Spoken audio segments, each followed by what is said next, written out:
Good evening, everyone. Good evening, sir. Good evening. Good evening, Diksha. Good evening, Soumya. Good evening, Divya. Good evening, Kashish. Good evening, Reshma. Good evening, Kamini. Good evening, Sanjana. Good evening, Uttishna. Good evening, Akila. Good evening, Kashish. Good evening, Ajay. Good evening, Ritu. चलो good evening Vaishnavi. ये मतलब अभी lecture में ये जो है chapter अपना complete हो जाएगा। अब नेक्स्ट चैप्टर से हमें थोड़ा और फास्ट चलना पड़ेगा, ठीक है। मैं कोशिश करूंगा कि लेक्चर को और थोड़ा कंसाइज करूं, बिकॉज लाइक हमारा टारगेट है कि नीट के एग्जाम तक हमारा एक बार सिलेबस हो जाना चाहिए, ठीक है ना, क्योंकि आप में से बहुत सारे कैंडिडेट्स नीट देने वाले हो। तो ये है कि कल से जो है मतलब अब जो नेक्स्ट चैप्टर स्टार्ट करेंगे मैं सोचूंगा कि उसे और छोटा कर दूं और कंसाइज कर दूं, सो दैट कि जो मोस्ट डिमांडिंग टॉपिक्स हैं एज पर एग्जाम पॉइंट ऑफ व्यू उसको हम पहले कवर करें, ठीक है। तो अभी क्या है कि हम थोड़ा और जल्दी करने की कोशिश करेंगे, बिकॉज 25 को मेरे को देहरादून जाना है एंड मेरा इंटरव्यू है एयरफोर्स का। तो मे बी वहाँ पर मुझे नहीं पता कि कितने डेज लगेंगे, क्योंकि 24 को मैं निकल जाऊंगा यहाँ से। मोस्ट प्रोबेबली 23 को निकल जाऊंगा, ठीक है। 23 को मॉर्निंग में आपकी क्लास होगी और उसके बाद होली वगैरह भी है। तो 23 को मैं निकल जाऊंगा, 24 को मैं देहरादून पहुंचूंगा, 25 को मेरी रिपोर्टिंग है और उस दिन होली भी है, ठीक है। तो मेरी तो रिपोर्टिंग है, तो मैं वहाँ बिजी रहूंगा। एंड 25 के बाद अगर सपोज मैं 25 को इन हो जाता हूँ तो 4 दिन मेरे को और रुकना पड़ेगा। तो मतलब ये है कि 29 तक फिर मैं वहां पर रह सकता हूँ अगर 25 को मैं सिलेक्ट हो जाता हूँ फर्स्ट डे, ठीक है। और नहीं हुआ तो फिर मेरे को रिटर्न होना पड़ेगा। तो जैसा भी शेड्यूल होगा वो मैं आपको उसी टाइम कन्वे कर दूंगा, ठीक है। तो 23 को जो है आपके मॉर्निंग में क्लास होगी एंड उसके बाद फिर क्लास जो है नहीं होगी। और उसके बाद जो भी फर्दर शेड्यूल होगा वो मैं आपको इन्फॉर्म कर दूंगा जैसे ही मैं फ्री होगा, ठीक है। तो ये है कि टाइम अपने पास काफ़ी कम है और नीट का एग्ज़ाम भी आपका मई के फर्स्ट वीक में ही है। तो मुश्किल से हमारे पास इसके बाद एक महीना बचेगा, क्योंकि होली में भी अब जैसे मैं चला जाऊंगा तो अब मेरा कोई भरोसा नहीं है कि कितने दिन लगे। तो मिनिमम 3 डेज भी लग सकते हैं एंड मैक्सिमम तो फिर 7 डेज भी लग सकते हैं, 8 डेज भी लग सकते हैं, कुछ भरोसा नहीं है। जैसे जैसे मतलब मैं प्रोसीड करता जाऊंगा, ठीक है, तो वैसे वैसे वो डेज एक्सटेंड होते रहेंगे। अगर मान लो मैं एग्जिट हो गया तो मेरा घर लौटना जल्दी वापस हो जाएगा। तो वो डिपेंड करेगा सिचुएशन पे, ठीक है। तो ये है कि इस महीने में भी हमारे पास ज़्यादा दिन नहीं है, बस 20 तारीख तक आप ये समझो कि 10 दिन और हैं अच्छे से इस महीने के। तो कोशिश ये करनी कि 10 दिन में थोड़ा सिलेबस अच्छे से खींच लें हम, ठीक है। क्योंकि BSc nursing point of view से तो देखो हमारा अच्छे से हो जाएगा, उसकी कोई टेंशन नहीं है। बट मैं चाहता हूँ कि नीट का फॉर्म आपने फिल करा है तो उसमें भी एक थोड़ा रेपुटेड स्कोर आ जाए, ताकि ऐसा ना लगे कि भाई हमने फॉर्म क्यों फिल किया था, पैसे क्यों खराब किए, ठीक है। ऐसा नहीं होना चाहिए। तो ये है कि अपना पुराना रिवीजन तो करते रहना। अब यहाँ से देखो हम यहाँ तक इतने आराम आराम से इसलिए आए ताकि फिजिक्स में जिसका फाउंडेशन वीक था वो इम्प्रूव हो पाए, ठीक है। तो काफ़ी सारी चीज़ें आपने अच्छे से सीखी हैं। तो अब अगर हम थोड़ा उसको फास्ट अप भी कर देंगे तो आपको थोड़ा अपनी तरफ से भी एफर्ट करना होगा। मैं तो जो चलो करवा रहा हूँ लेक्चर में, ठीक है, बट क्वेश्चंस प्रैक्टिस करने के लिए आप अपने आप को थोड़ा इंक्रीज करना, ठीक है। क्वेश्चंस जो हैं नीट के पीवाई क्यू सॉल्व करते रहो, ठीक है। कोशिश ये करो कि जो एम्स का पेपर होता था, आई थिंक 2019 या 20 तक होता था ना, उसके बाद नीट आ गया था। तो उससे पहले जो एम्स में एमबीबीएस होता था उसका पेपर जो है वो अलग होता था। तो उसके पेपर भी आपको जो है ऑनलाइन मिल जाएंगे, पुराने पेपर। तो आपको अगर थोड़ा अच्छे लेवल के और क्वेश्चंस पे प्रैक्टिस करना है तो आप वो वाले और कर सकते हो नीट के अलावा। एम्स का जो अलग से पेपर होता था, उसी तरीके से जिपमर पौंडीचेरी के एमबीबीएस का पेपर अलग होता था, वही 2020 से पहले पहले। मतलब 2019 तक होती थी ये सारी चीजें, 2020 से फिर कॉमन नीट हो गया हर जगह। तो वो भी आप कर सकते हो। तो क्वेश्चंस की कमी नहीं है, लेकिन एफर्ट आपको करना पड़ेगा, ठीक है।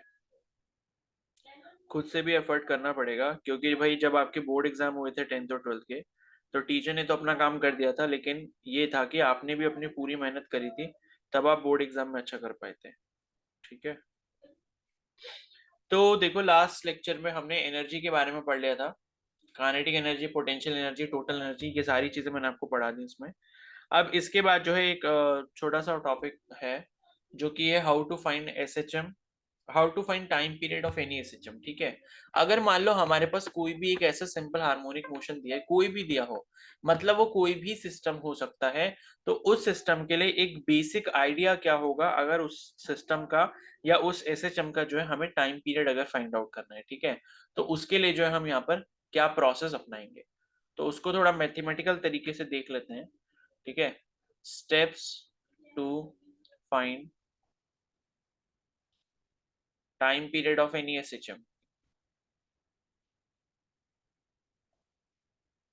ठीक है, कोई भी एसएचएम अगर आपके पास हो तो उसका जो बेसिक स्ट्रक्चर है ऐसे टाइम पीरियड फाइंड करने का, कैपिटल टी फाइंड करने का, वो क्या है। ठीक है, तो पहला इसमें है, मतलब इसके स्टेप्स लिख रहा हूं मैं। पहला है find equilibrium position, equilibrium position where F net is equal to 0 on body. ठीक है, तो पहला काम होता है कि उस सिस्टम में आप क्या करो, उस सिस्टम की इक्विलिब्रियम पोजीशन की को फाइंड आउट करो, जहां पे जो एफ नेट लग रहा होता है वो 0 के बराबर होता है। ठीक है, और उसके बाद जो है नेक्स्ट स्टेप है इसमें, displace, displace the body slightly, displace displace the body slightly x. अगर हम कहते हैं कि हमने छोटा सा एक एक्स डिस्प्लेसमेंट किया बॉडी में फ्रॉम इट्स मीन पोजीशन। ठीक है, फ्रॉम इट्स मीन पोजीशन। ठीक है, and find net force on body, and find net force on body.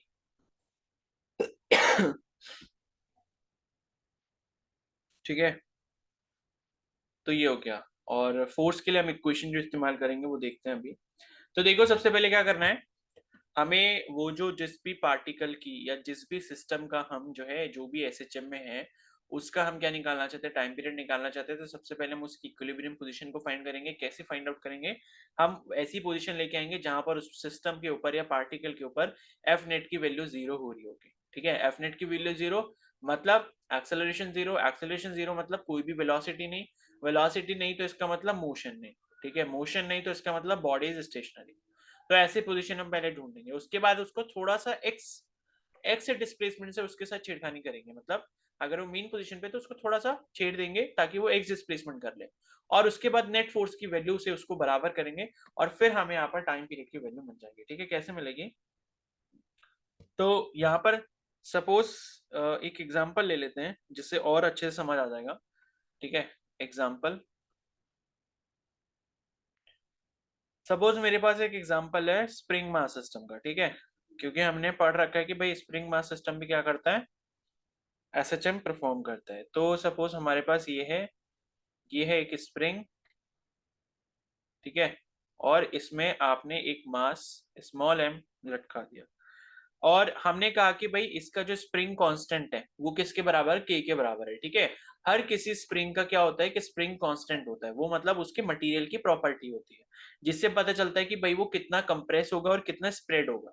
ठीक है, तो ये एम मास अगर लटका है तो इसमें क्या है, नीचे की तरफ एम जी फोर्स इस पर एक्ट कर रहा होगा, ये जो मास है। ठीक है, और ये एम जी फोर्स जब एक्ट कर रहा होगा तो हम एम जी फोर्स के बाद क्या हुआ, इसको हम एक मीन पोजीशन पे ले आए। मीन पोजीशन पे कैसे ले आए, मतलब स्प्रिंग था उसमें हमने एम मास को हैंग कर दिया।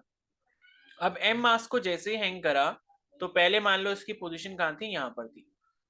ठीक है, पहले इसकी पोजीशन यहाँ थी, तो अब क्या होगा, ये जो स्प्रिंग होगा वो क्या होगा, थोड़ा सा स्ट्रेच हो जाएगा, एंड स्ट्रेच होने के बाद ये मास क्या होगा, मास जहां पर ये बीच में था वो आपका थोड़ा नीचे की तरफ शिफ्ट हो जाएगा। ठीक है, तो मास आपका यहां से यहां पहुंच गया जब आपने स्प्रिंग में मास को लटकाया। जब मास नहीं लटकाया था तो स्प्रिंग की लेंथ जो थी वो इतनी ही थी, लेकिन जैसे ही आपने मास लटका दिया तो ये स्प्रिंग क्या हो गया, स्ट्रेच हो गया, और स्प्रिंग की जो लेंथ है वो इतनी बढ़ गई। ठीक है, तो ये हुआ। तो आपने मान लो कहा कि भाई इसकी जो लेंथ यहाँ पर मास लटकाने के बाद स्ट्रेच हुई है, इतनी जो लेंथ है यहाँ पर मास लटकाने के बाद जो यहाँ पर एक्सटेंड हुई है, ये मान लो हमने कह दी कितनी है, एक्स नॉट के बराबर है। ठीक है, अब क्या हुआ, जब आपने मास लटका दिया और मास लटकाने के बाद इसको छोड़ दिया, तो थोड़ी देर बाद क्या होगा, यहाँ पर मोशन इसका बंद हो जाएगा, यानी कि हिलना बंद हो जाएगा और एक स्टेबल इक्विलिब्रियम पोजीशन यहाँ पर डेवलप हो जाएगी। ठीक है, तो स्प्रिंग में पहले खाली स्प्रिंग था, स्प्रिंग में आपने मास लटकाया, मास लटकाने की वजह से mg इसमें फोर्स नीचे लगा, और mg फोर्स नीचे लग रहा था। ठीक है, mg फोर्स जो है वो यहाँ पर नीचे लग रहा था, लेकिन स्प्रिंग में जो है एक टेंशन फोर्स ऊपर की तरफ लग रहा था। ठीक है, तो स्प्रिंग में एक फोर्स जो ऊपर की तरफ लग रहा था, यहाँ पर ये जो फोर्स है इधर की तरफ, ये फोर्स आपके नीचे वाले mg फोर्स को क्या कर रहा है, बैलेंस कर रहा है।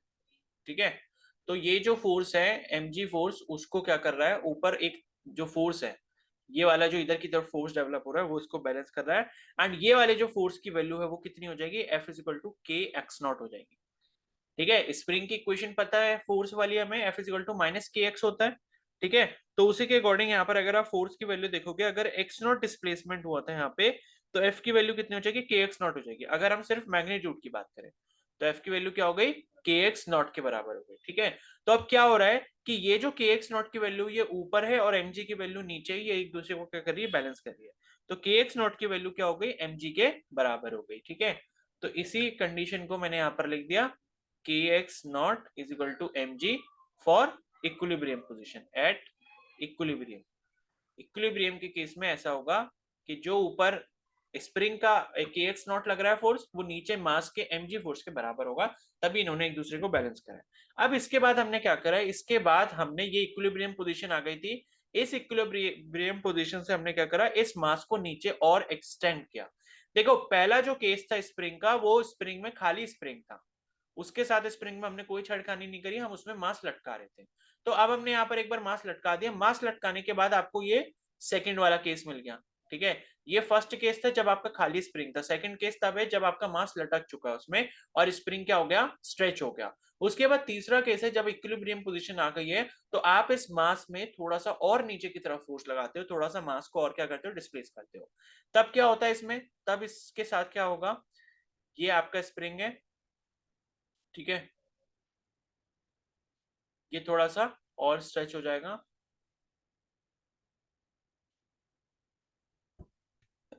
और आपका मास अब यहाँ पर आ जाएगा जब आपने थोड़ा सा फोर्स के लगाया, नीचे की तरफ लगाया। मतलब पहले आपकी मास की पोजीशन यहाँ पर थी, आपने क्या करा, थोड़ा सा और इसको कर दिया। ठीक है, ये ज्यादा लग रहा है, इसको थोड़ा सा कम कर देते हैं।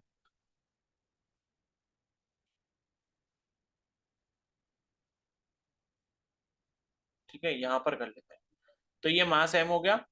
तो आपने क्या करा, ये नीचे की तरफ इसको स्ट्रेच किया। तो मैंने कहा कि भाई जो नीचे की तरफ आपने इसको स्ट्रेच किया है, अब आपने एक्स डिस्प्लेसमेंट से स्ट्रेच किया है। पहले जब अपने आप वो लटकाने से स्ट्रेच हुआ था, वो कितना हुआ था, एक्स नॉट हुआ था, अब कितना हो गया, एक्स हो गया। तो पहले यहां से लेके यहां तक कितना हुआ था, एक्स नॉट हुआ था। ठीक है, स्प्रिंग की अगर खाली जब स्प्रिंग लटका था, तो उसके बाद जैसे ही मास लटकाया तो एक्स नॉट हुआ था स्ट्रेच अपने आप, एक्स नॉट पे आके मीन पोजीशन पे आ गया, इक्विलिब्रियम पोजीशन पे आ गया।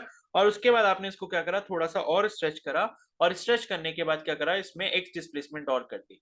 तो यहाँ पे नीचे इसका mg रहेगा, mg तो इसका नीचे की तरफ ही रहेगा। और क्या हो रहा है, आप देखो, अब जब आप सेकंड वाले केस में, ये आपका सेकंड वाला केस था, सेकंड वाले केस में आप इक्विलिब्रियम पोजीशन में पहुंच गए थे। इक्विलिब्रियम पोजीशन पे अगर आप पहुंच गए थे और आपने इस मास को क्या करा, नीचे की तरफ स्ट्रेच किया, तो नीचे की तरफ जब आपने स्ट्रेच किया, तो यहां पर भी क्या हुआ होगा, इसके अगेंस्ट एक क्या हुआ होगा, इस स्प्रिंग में एंटी मतलब फोर्स डेवलप हुआ होगा। भाई every action has an equal and opposite reaction, ये पढ़ रखा है न्यूटन थर्ड लॉ से। तो आपने जब इक्विलिब्रियम पोजीशन से नीचे उसको खींचा, एक्स डिस्प्लेसमेंट और थोड़ा सा खींचा, तो उतना ही टेंशन फोर्स एक डेवलप हुआ होगा ऊपर की तरफ।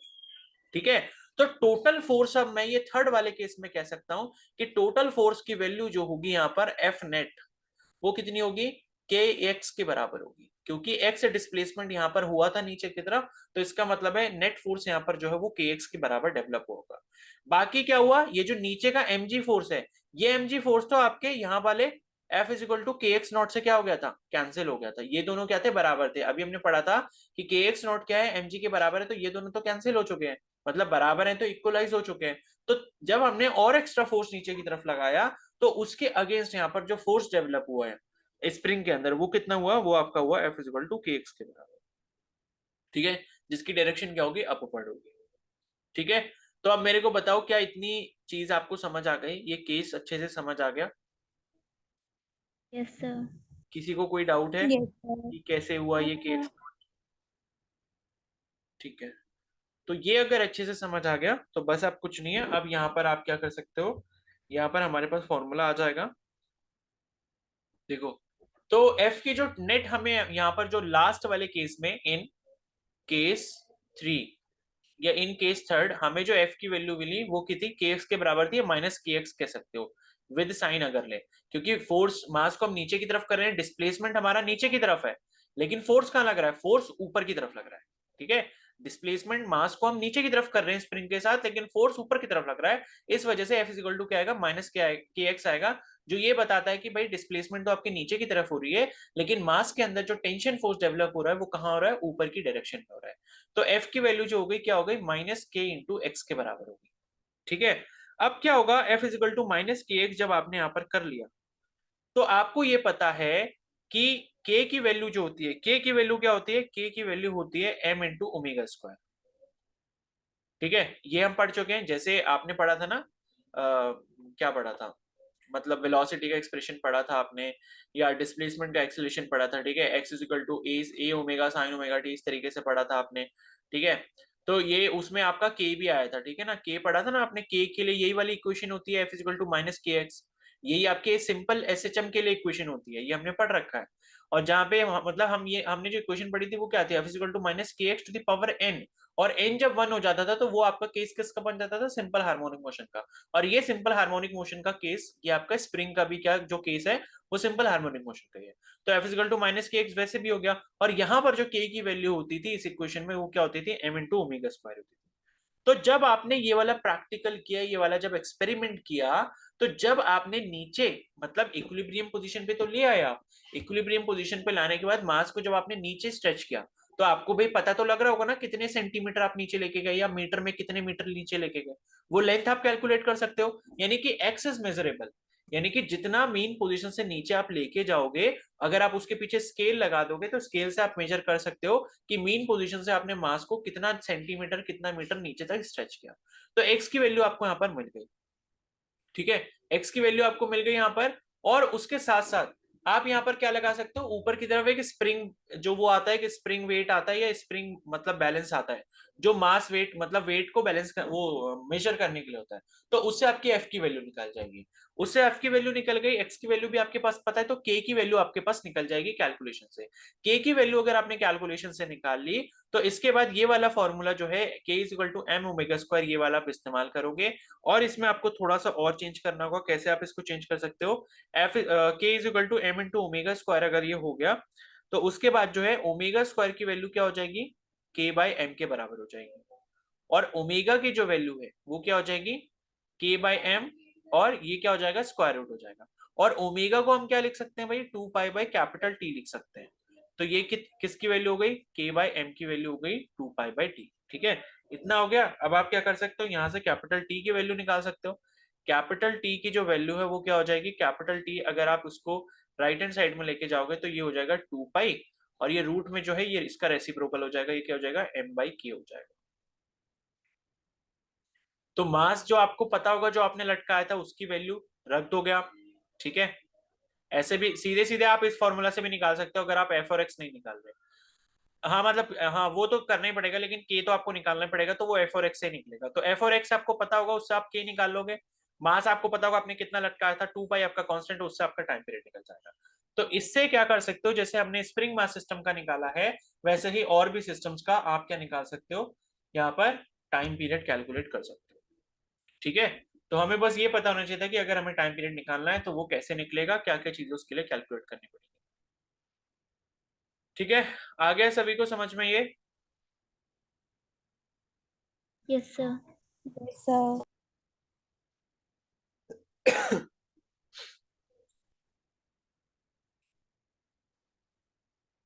ठीक है, चलो अब एक क्वेश्चन कर लो, यहाँ पे क्वेश्चन दे रहा हूं मैं आपको। ठीक है, जल्दी से सॉल्व करना बिना देरी लगाए, मतलब आसान सा क्वेश्चन है ये। क्वेश्चन है, the period of oscillation the उसने कहाँ रखा, वो कहाँ रखा है? अरे स्नेहा म्यूट कर लो। The period of oscillation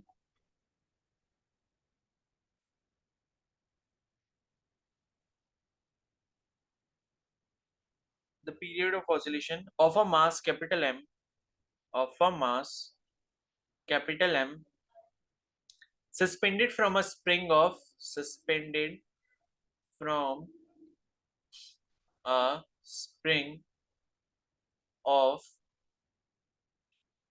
negligible mass is, negligible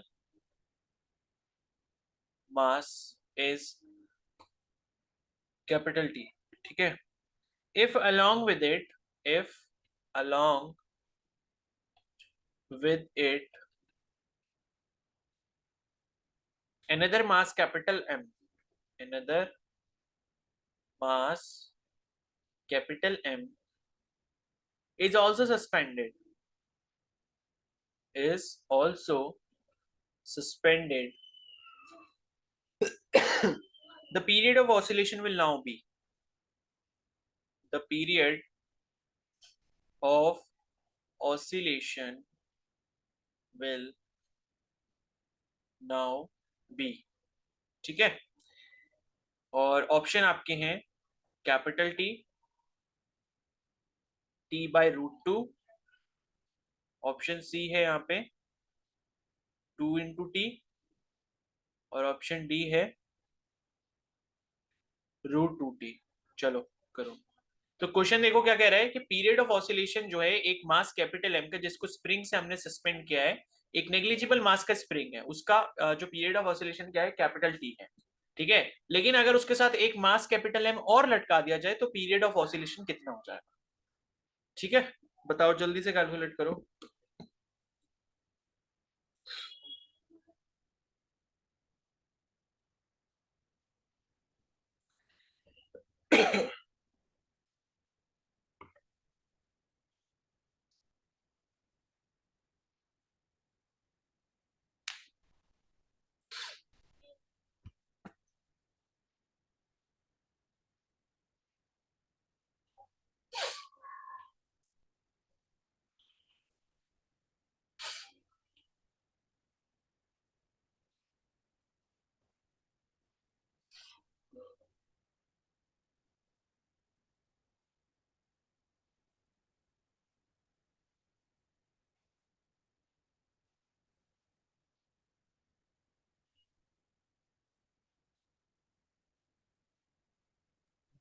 sir जी हम्म, बोलो। ये 1 मिनट।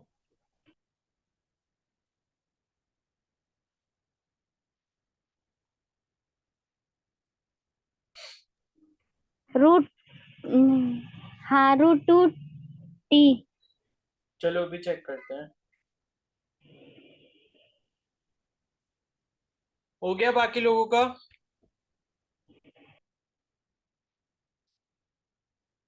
क्या आ रहा है भाई, आंसर बताओ।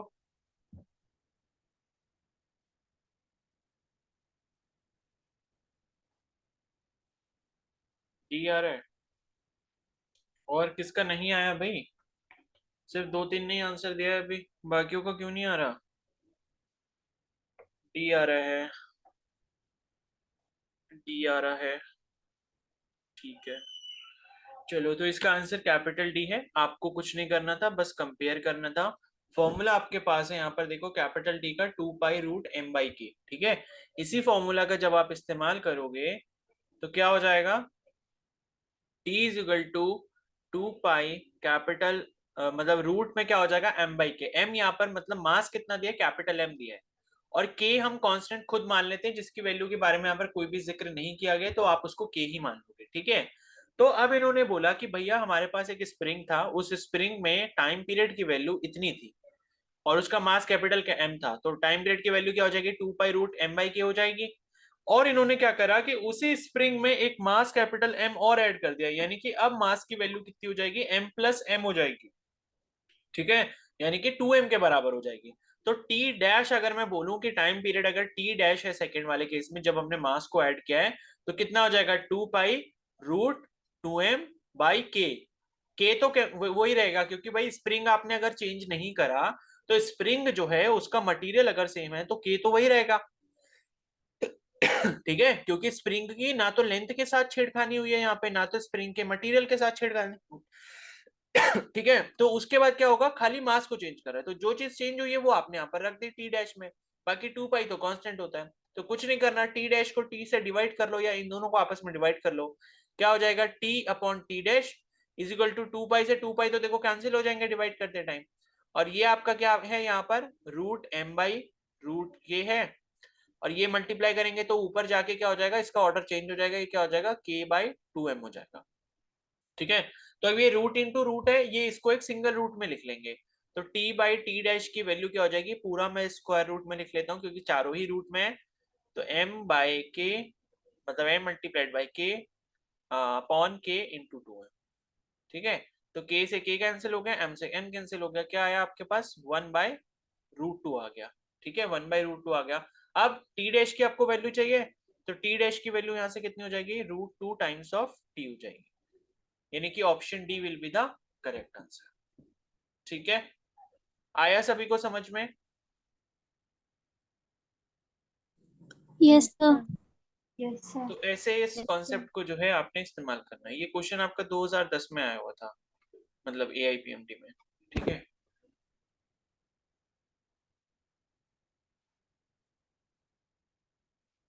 चलो, तो अभी हमने एक केस ये वाला पढ़ा कि जब आपका जो स्प्रिंग है वो आपने सीलिंग से हैंग किया होता है। ठीक है, ऊपर आपने सीलिंग यानी कि ऊपर की तरफ से आपने हैंग किया होता है।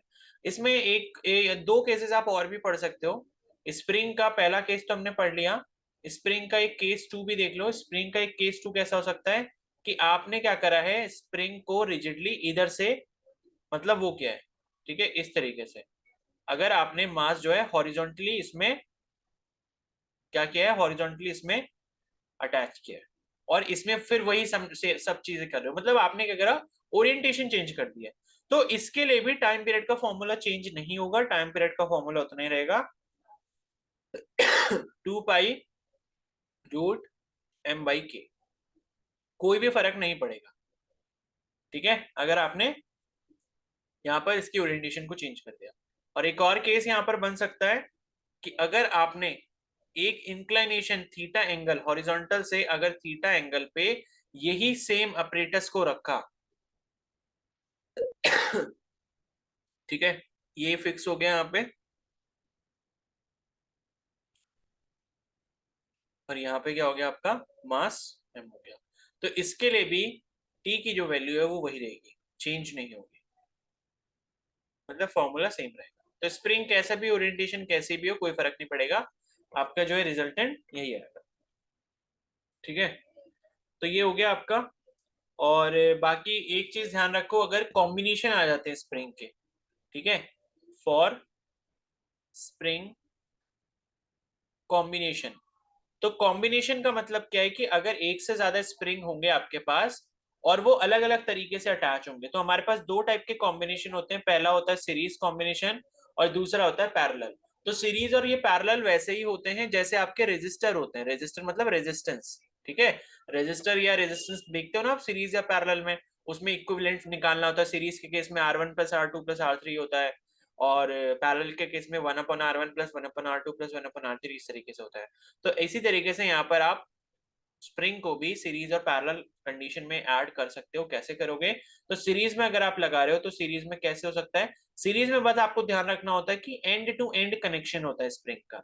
जैसे अगर एक स्प्रिंग हमारे पास ये है, ठीक है, तो उसके बाद दूसरा स्प्रिंग भी इसी से कनेक्टेड होगा, मतलब जहां पर एक स्प्रिंग ऐड होगा, अगर वहीं से दूसरा स्प्रिंग अटैच हो जाता है, आगे कंबाइन हो जाता है, तो ये वाला कॉम्बिनेशन हमारा क्या कहलाएगा, सीरीज कॉम्बिनेशन कहलाएगा। तो एक तरीका तो ये हो सकता है सीरीज कॉम्बिनेशन का। दूसरा तरीका क्या हो सकता है सीरीज कॉम्बिनेशन का, अगर वर्टिकली कर दें इसको, ठीक है, ये वर्टिकली ले लिया मैंने, तो एक स्प्रिंग मैंने ये लिया, ठीक है, यहाँ पर मेरा एक स्प्रिंग खत्म हुआ, और इसके बाद दूसरा स्प्रिंग और लगा दिया मैंने, तो ये ध्यान भी रखना, ठीक है। इससे खाली ये टाइम पीरियड के क्वेश्चन सॉल्व नहीं होंगे, इससे स्प्रिंग वाले भी हो जाएंगे। तो ये आपके, जैसे हमने एक चैप्टर पढ़ा था ना मैकेनिकल प्रॉपर्टीज ऑफ सॉलिड्स, उसमें भी हमने ये चीज डिस्कस करी थी। तो इसमें मैंने मास के लगा दिया, एम लगा दिया। तो ये दोनों ही केसेस आपके क्या हो गए, आपके सीरीज के केसेस हो गए। तो सीरीज कॉम्बिनेशन में स्प्रिंग में आपने हमेशा ध्यान रखना है कि एंड टू एंड कनेक्शन होगा स्प्रिंग का, बस इतनी चीज आपने ध्यान रखनी है। और यहाँ पे जब आप इक्विवेलेंट देखो, हमें मतलब क्या है, हमारा जो टाइम पीरियड का फॉर्मूला है उसमें हमें मतलब है मास और के से। तो मास तो भाई जो दिया होगा वो आप लटकाओगे, इसमें मास 5 किलो दिया है तो 5 किलो वैल्यू रखोगे, टाइम पीरियड निकालने के लिए 2 किलो दिया है तो 2 किलो रखोगे। लेकिन आपको मतलब किस वैल्यू से, के से है। तो ये सीरीज या पैरेलल कॉम्बिनेशन हम पढ़ क्यों रहे हैं, ताकि हम इक्विवेलेंट इसका जो है के निकाल पाए। तो सीरीज कॉम्बिनेशन के केस में अगर आप इक्विवेलेंट निकालना चाहते हो तो आपका जो रेजिस्टेंस में होता है ना, उसका ऑपोजिट फॉर्मूला होता है यहाँ पे। यानी कि रेजिस्टेंस जब आप पढ़ते हो, रेजिस्टेंस क्या होता है, रेजिस्टेंस ये होता है ना, ये सीरीज में जैसे R1 R2, तो सीरीज में हम क्या पढ़ते हैं, इसका इक्विवेलेंट R1 प्लस R2 पढ़ते हैं। और पैरेलल कॉम्बिनेशन अगर होता है तो 1/R1 प्लस 1/R2 पढ़ते हैं। तो यहाँ पर सीरीज में क्या होता है, पैरेलल वाला चलता है किसका, रेजिस्टेंस का। यानी कि रेजिस्टेंस में जो पैरेलल का फॉर्मूला होता है कॉम्बिनेशन का, वो यहाँ पे सीरीज में होता है। यानी कि अगर आप इक्विवेलेंट निकालना चाहते हो तो 1/, के की वैल्यू कितनी हो जाएगी, 1/K1 प्लस 1/K2 हो जाएगी। यानी कि अगर मेरे पास दो स्प्रिंग हैं, अगर इनका जो स्प्रिंग कांस्टेंट है वो K1 और K2 के बराबर है, ये K1 या K2 के बराबर है, तो उसका जो इक्विवेलेंट है वो मैं इस फॉर्मूले से निकाल सकता हूं। तो वो जो इक्विवेलेंट निकलेगा, उस इक्विवेलेंट को मैं टाइम पीरियड के ये वाले फॉर्मूले में रखूंगा, 2π√m/k। एम आपको दिया होगा कितना मास लटकाया गया है, और के की जगह क्या हो जाएगा, के इक्विवेलेंट हो जाएगा। तो ये सीरीज कॉम्बिनेशन का केस हो गया। पैरेलल के केस में कैसे आपका अटैच होता है, पैरेलल का मतलब क्या होता है कि एंड टू एंड कनेक्टेड नहीं होते, ठीक है। एंड टू एंड जो है कनेक्टेड नहीं होते। अगर आपके पास एक स्प्रिंग ये है तो दूसरा स्प्रिंग क्या होगा, इस तरीके से अटैच होगा, और यहां पे आपका क्या लटका होगा, नीचे मास लटका होगा। तो ये आपका एक केस क्या हो गया, पैरेलल का हो गया। उसी तरीके से एक और पैरेलल का केस बन सकता है। यहाँ पे पैरेलल का और कैसे केस बना सकते हैं, ये हो गया एक स्प्रिंग ये, एक स्प्रिंग ये, ठीक है। और उसके बाद मास आपने यहां पर लगा दिया, तो ये भी क्या हो गया, आपका पैरेलल का केस हो गया, ठीक है। और एक और केस बन सकता है यहाँ पे पैरेलल का।